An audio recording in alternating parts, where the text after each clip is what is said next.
What is going on, Fit in 10 family? It is day 55. We have got 15 days to go, and we are going to have our first, not our first, but at least in a long time, our first finale in the gym since, well, pre-COVID. So this is going back to 2019. Yeah, late 2019. So, and that's going to happen on the 6th of July. Okay, so tentatively speaking, it's going to be the 6th of July. It'll happen in the evening. It'll be about an hour meeting. We're going to give out prizes. Everybody's going to get a little goodie bag, and we're going to go through the results. And it's a lot of fun, and it's great to get everybody out and, well, get a real community going again. Online community is great. Absolutely. In person is better, in my opinion. I think you'll agree. Okay, let's get to more of your questions here. So, should we be, this is the question, first question, should we be drinking protein shakes, powder after exercise? All right, so this is a good question. Now, typically what we want here, for sure, especially after weight training, any hard, intense exercise, but in particular weight training, anything that's causing any real muscle damage, yeah, I think it would be wise to have a protein or a good source of protein after you work out. Now, should it be a powder?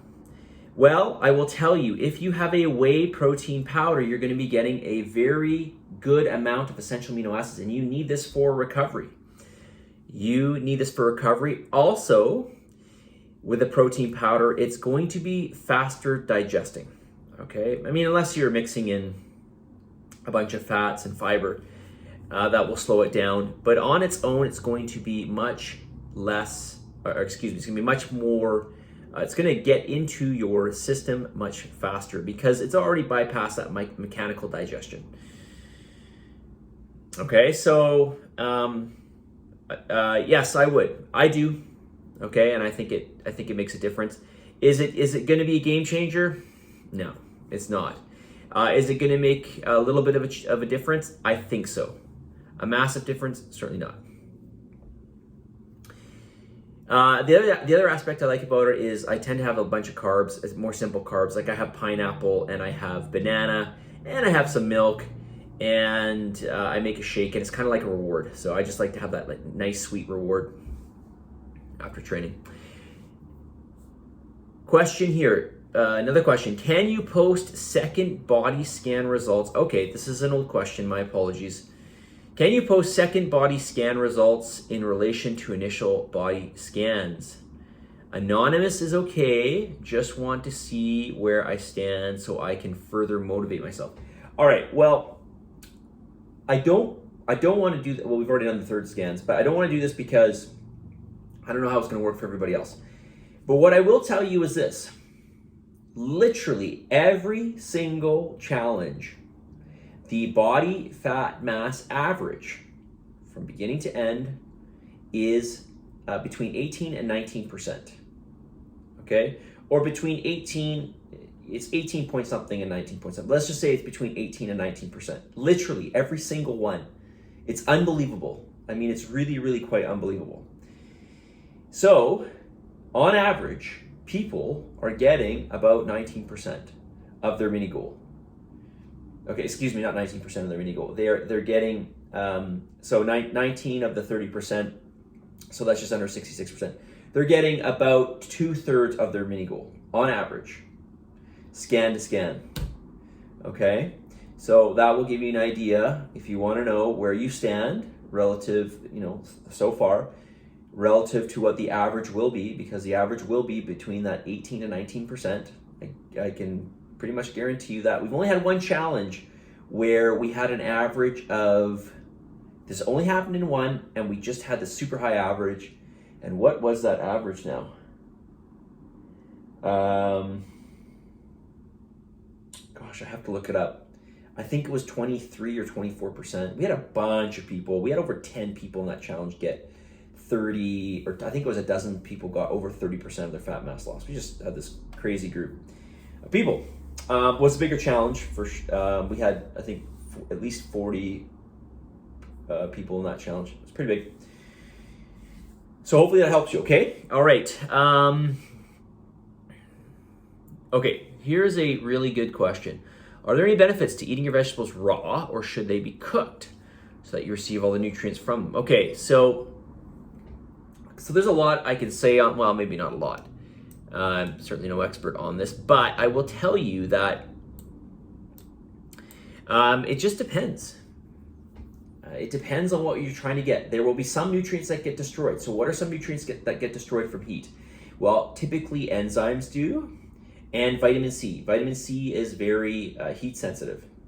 So, but what about other things? Well, typically speaking, the accessibility of nutrients is much greater if you cook the vegetables. Now, if you're going to cook them, I suggest steaming or boiling. We don't want to fry. Ideally, we don't want to fry or, bake, because we could get some charring. If you lightly bake, it's not going to do anything. We just don't want any charring, essentially. We certainly don't want to deep fry, obviously. But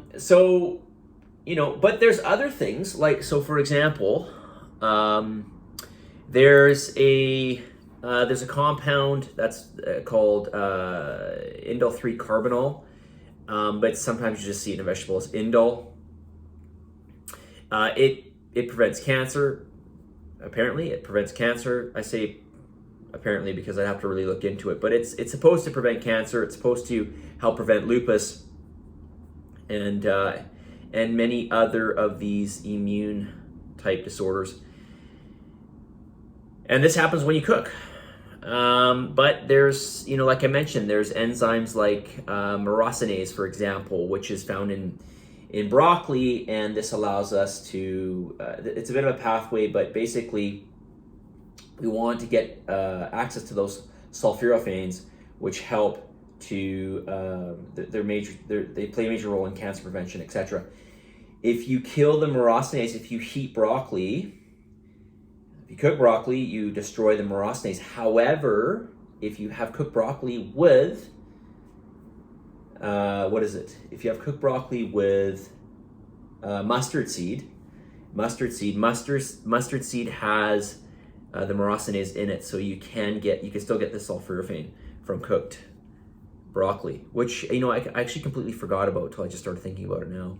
And I've been eating cooked broccoli a lot recently, and I have not been putting on any of the mustard seeds, so I should do that. Anything else I want to say in here?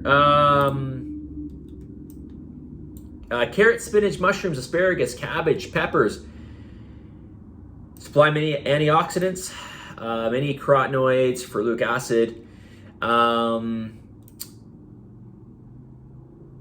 to the body when they're raw. But what did I want to say about this?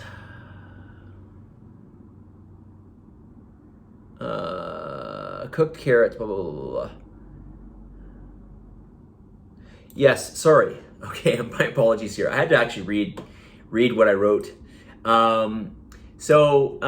Excuse me. Cooked carrots, spinach, asparagus, cabbage, peppers, many other vegetables actually contain more antioxidants, or at least have antioxidants that are much more available to us, such as ferulic acid and the carotenoids that I mentioned, over the raw. So, basically there's pros and cons to both, but it looks like there's more benefit to cooking your vegetables. Now, when it comes to fiber, I'm not sure, to be honest, because I've read that it doesn't change fiber. I've read that it destroys soluble fiber, and I've also read that it increases fiber. So I have no idea when it comes to that, and I'm trying to think about if I can figure it out, but I can't. So I'm not sure on that aspect. But some people say it increases fiber because it actually increases the surface area of the fiber, because it does help to separate the fiber out. So in essence, we get exposure to greater amounts of fiber. I don't know. So, all right, message of the day. What is my message of the day? I had it here. You must tell yourself, no matter how hard it is or how hard it gets, I'm going to continue and I'm going to make it. You must tell yourself, no matter how hard it is or how hard it gets, I'm going to continue, I'm going to make it. The power to success is really about keeping the power of success is really about the power of persevering. You've got to just keep persevering. Okay, now obviously when we say persevering, we mean persevering doing the right things. But it's okay, and I'm going to keep reminding all of you, it is okay to have these bumps or failures or whatever you want to call them, these points at which you may second guess whether you should keep going. But I'm telling you that this is just normal. This is just what happens. You know, you may be driving to work one day and get into a car accident, but I'm going to still encourage you to keep driving because it's, you know, I mean, I think it's probably much easier for you to get around. Maybe that's not the best example, but you understand what I'm saying. We got to pick up the pieces. We got to fix whatever needs to be fixed, and we just got to keep going.